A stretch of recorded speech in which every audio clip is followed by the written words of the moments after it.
చాలా మంది దేవాలయాల్లో ఆత్మ ప్రదక్షిణ చేస్తూ ఉంటారు. అలా చేయకూడదని కొంతమంది చెప్తూ ఉంటారు. చేసినా పర్లేదంటూ మరికొంతమంది పౌరోహితులు చెప్తూ ఉంటారు. ఇంతకీ దేవాలయాల్లో ఆత్మ ప్రదక్షిణ చేయొచ్చా, చేయకూడదా? చేస్తే అది దోషమా కాదా అనేది మనం ఈరోజు తెలుసుకునేటువంటి ప్రయత్నం చేద్దాం. ప్రస్తుతం మనతో పాటున్నారు ప్రముఖ ఆధ్యాత్మికవేత్త, ప్రముఖ జ్యోతిష వాస్తు శాస్త్ర నిపుణులు కొండూరు రమాదేవి గారు. వారితో మాట్లాడుతున్నాం. రమగారు నమస్తే. నమస్తే. దేవాలయాల్లో ఆత్మ ప్రదక్షిణ చేయొచ్చా, చేయకూడదా అనేటువంటి ధర్మ సందేహాలు చాలా మందికి వస్తూ ఉన్నాయి. కొంతమంది పౌరోహితులేమో చేయొచ్చు అంటూ వాళ్ళే చేయించేటువంటి ప్రయత్నం చేస్తున్నారు. మరికొంతమంది ఏమో అసలు దేవాలయాల్లో ఆత్మ ప్రదక్షిణ చేయకూడదు అంటూ చెప్తూ ఉన్నారు. ఏంటి అసలు దేవాలయాల్లో ఆత్మ ప్రదక్షిణ చేయొచ్చా, చేయకూడదా? అది దోషమా అంటే ఏం చెప్తారు? విఘ్నేశ్వర షణ్ముఖ పార్థి సమేత పరమేశ్వరాయ నమః. అసలు దేవాలయాల్లో ఆత్మ ప్రదక్షిణ చేయకూడదు. ఎందుకు చేయకూడదు? అసలు ప్రదక్షిణ నమస్కారం అంటే ఆత్మ ప్రదక్షిణకైనా అదే చదువుకుంటాం మనం. దేవాలయంలో ప్రదక్షిణ చేస్తాం. ప్రదక్షిణ ఎలా చేయాలి? ధ్వజస్తంభం, ధ్వజస్తంభానికి దేవాలయానికి మధ్యలోకి మనం వెళ్ళకూడదు. దేవాలయంతో పాటు ధ్వజస్తంభం కూడా కలుపుకొని తిరగాలి. అంటే దేవుడు అక్కడ ఏ దైవం అయితే ఉందో దాన్ని కేంద్రంగా చేసుకొని మనం చుట్టూరా ప్రదక్షిణ చేస్తాం. దాని మంత్రం ఏముంటుంది? మంత్రం వినే ఉంటారు మీరు. యాని కానిచ పాపాని జన్మాంతర కృతానిచ తాని తాని ప్రణశ్యంతి ప్రదక్షిణం పదే పదే పాపోహం పాపకర్మానం పాపాత్మానం పాప సమమం త్రాహిమామి కృపయా దేవ అన్యదా శరణం నాస్తి త్వమేవ శరణం మమ. దీని మీనింగ్ ఏంటంటే యాని కానిచ పాప, గత జన్మల్లో ఈ జన్మలో గత జన్మలో ఎన్నో పాపాలు చేసుకున్నాను నేను. ఆ పాపాలన్నీ ప్రదక్షిణాలు మళ్ళీ మళ్ళీ నేను చేసే ప్రదక్షిణాలతో నశించిపోవాలి. అంటే నేను చేసే ప్రదక్షిణానికి నేను చాలా పాపాలని మోసుకొచ్చాను గత జన్మ నుంచి. మనం అంతే కదా, మనం గత జన్మని పాపాలను అనుభవించడానికే ఇప్పుడు జన్మ. ఇవన్నీ నశించిపోవాలి నా ఈ ప్రదక్షిణంతో. అన్యదా శరణం నాస్తి, నాకు ఇంక ఎవరు ఏమీ లేదు, అన్ని విధాలా నువ్వే నాకు శరణు, నువ్వే నన్ను రక్షించాలి. అన్యదా శరణం నాస్తి అని చెప్పి నువ్వు తప్ప నాకు వేరే దిక్కు లేదు అని చెప్పి మంత్రం చదువుతూ ప్రదక్షిణ చేయాలి. అసలు చేయవలసింది ఇది. మన ఇంటి దగ్గర పూజ చేసుకున్నప్పుడు మనకి కొంతమందికి దేవుడు గది ఉంటుంది, కొంతమందికి గూడు మాత్రం చిన్నగా గూడు లాగా ఉంటుంది. చుట్టూరా తిరగలేము, దేవుని చుట్టూరా తిరగలేము, తిరిగేంత ప్లేస్ ఉండదు, ప్రదేశం ఉండదు. కనుక మన ఆత్మలో ఉన్న పరమాత్మని కేంద్రంగా చేసుకుని మన చుట్టూ మనం తిరుగుతాం. అవకాశం ఉంది అక్కడ, దైవమే ఎక్కడుంది. అలాంటప్పుడు దైవం ఎదురకుండా మన ఆత్మలోని పరమాత్మని కేంద్రంగా చేసుకు తిరిగితే అది అహంకారం అవుతుంది. అంతే కదా, అక్కడ దైవం ఉంది, దైవానికి చేయకుండా మనకి మనం ప్రదక్షిణ చేసుకోవడం అది అహంకార పూరితమే అవుతుంది. కనుక ఎట్టి పరిస్థితుల్లోనూ ఆత్మ ప్రదక్షిణ దేవాలయాల్లో చేయకూడదు. కొన్ని దేవాలయాలు ఉంటాయి, అంటే చిన్న చిన్నగా ఉంటాయి చూసారు, ఆ ప్రదక్షిణ అవకాశం ఉండదు. అలాంటి దేవాలయాల్లో చేయొచ్చు. అంటే ధ్వజస్తంభం కూడా ఉండదు, చిన్న చిన్నగా. ఈ మధ్య కాలంలో కొన్ని అపార్ట్మెంట్స్లో అయితేనే చిన్న చిన్నగా పెడతారు, ఇంకా దానికి వెనకాల స్పేస్ ఉండదు. అలా తిరగలేకుండా ఉండే పక్షంలో ఆత్మ ప్రదక్షిణ చేయొచ్చు. ప్రదక్షిణ చేసే అవకాశం ఉన్న ఏ గుడిలోనూ ఆత్మ ప్రదక్షిణ చేయకూడదు. ఇంకా మనం చేస్తూ ఉంటాం ఆ ప్రదక్షిణ చేస్తూ, అంటే దేవాలయంలో ప్రదక్షిణ చేసినప్పుడు కూడా వెనకాల దేవాలయం వెనకాల ముట్టుకొని తల ఆన్ చేసి దండాలు పెట్టేస్తూ ఉంటాం. దేవుని వెనకాల అంటే ఒక ఏ దేవాలయమైనా మీకు ఒక వెంకటేశ్వర స్వామి, ఒక శివుడు, ఏ దేవాలయం అయితే ఆ దేవుని దృష్టి పడినంత మేర దుష్ట శక్తులు ఉండవు.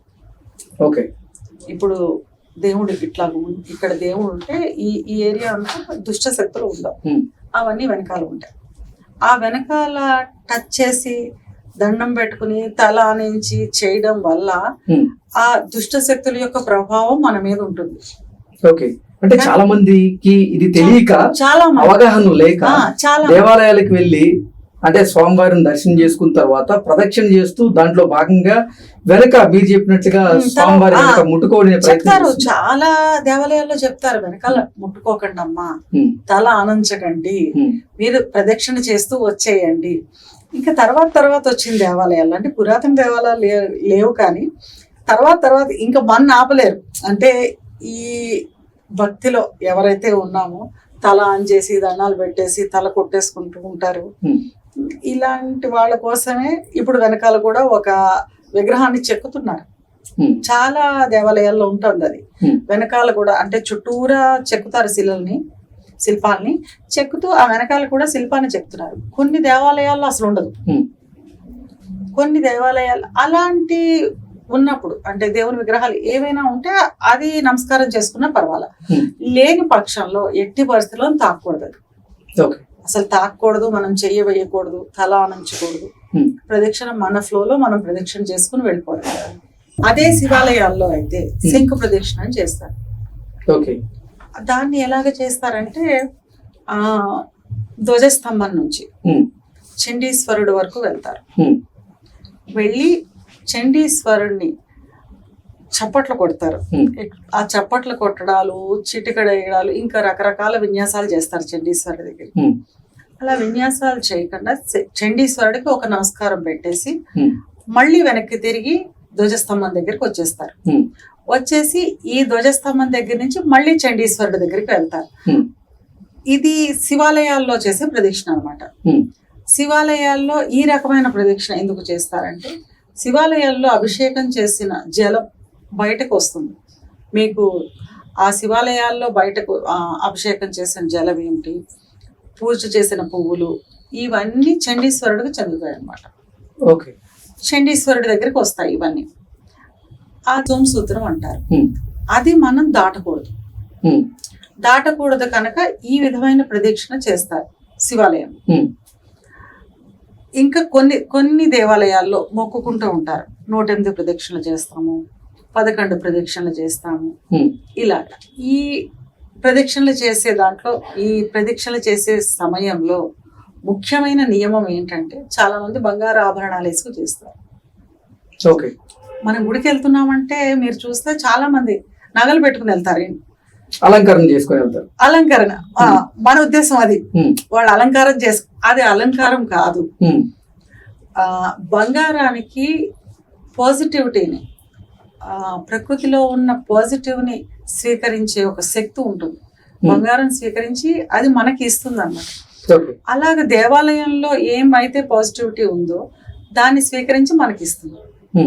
అది దేవాలయానికి ప్రదక్షిణ చేసే టైంలో మనం దేవుణ్ణి దేవాలయంలో ఉన్న దేవతా విగ్రహాలను కేంద్రంగా చేసుకుని ప్రదక్షిణ చేస్తాం. ఆ సమయంలో బంగారం ఇంకా పవర్ఫుల్ గా పనిచేస్తుంది. అంటే ఎక్కువ పాజిటివ్ శక్తిని గ్రహించి అది మనకి ఇస్తుంది. నేను చాలా మందికి చెప్తాను, రకరకాలు వచ్చినాయి కదా ఆర్నమెంట్స్, ఇనుము కూడా వచ్చింది, దాంట్లో ఇనుము వేసుకుంటున్నారు, స్టీల్ వేసుకుంటున్నారు. అలా రకరకాల వేసుకుని వెళ్ళి ప్రదక్షిణ చేయొద్దని చెప్తారు. బంగారం వేసుకోవడం వల్ల మనకు ఉపయోగం ఉంటుంది. బంగారం లేని పక్షంలో వేసుకోకపోయినా పర్వాలేదు.